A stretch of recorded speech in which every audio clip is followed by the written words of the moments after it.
Hi, this recording is going to show you how to add an interactive video to your course site. So come into a content area, go to build content and scroll down to interactive video and click. If you don't have that list, please contact your LTC or me. So give the link a name, come down to marking, enable evaluation, and even if it is a formative piece of assessment, just enable it and put 0.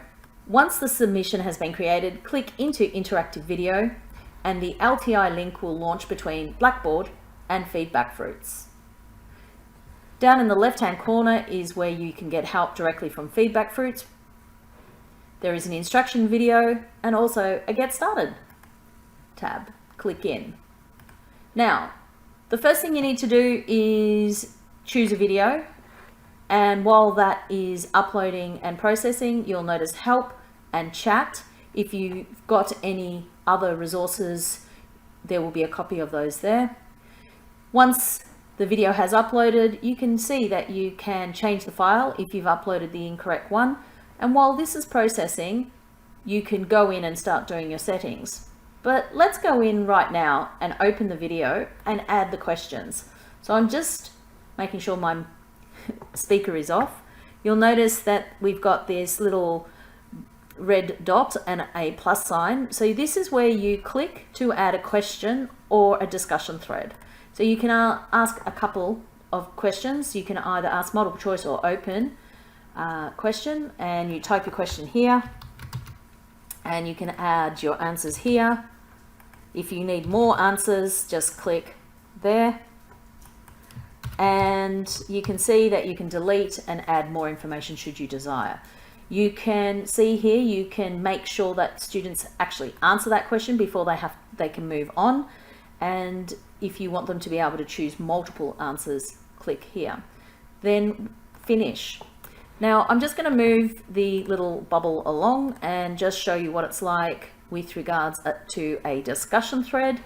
And you just write the discussion question that you want to put in, and then you publish, and you can see that students can reply directly there. So let's just do one more and let's have a look at the practice question and open answer. And you can enter your question here, and if you want to put an answer in, you can pop it in. Students are required to answer it, and students can see the anonymized answers by their peers once they've answered, but they won't see it before, and you just publish. So it's a very cool tool. The next thing you need to do is come back to FeedbackFruits. So go back up here once you've finished answering the questions, writing your questions, and then we want to do the settings. So you can see that in this video there are 2 question cards and 1 discussion thread. And what we want to do is make sure that if this is copyright material, that it's not downloadable. One resource for all students, but just double check. You can make it into groups, but I'm not going to click that one, but you can if you wanted to. And you can see that students are allowed to post comments, and students can also, if you want, write practice questions, and you can decide when students stop and start. Now, I always leave things open because the more if, buts and maybes you put on there, it can get a bit confusing. You can see what is currently available, and if you want to change any of those, that will just, it'll just change what becomes available here. So it's very handy. Now, if it is going to be graded, you click on the plus sign and you add the grading, and you can see that they can get points for viewing the video, answering all the questions and participating in all the discussions. And what you now need to do is just save.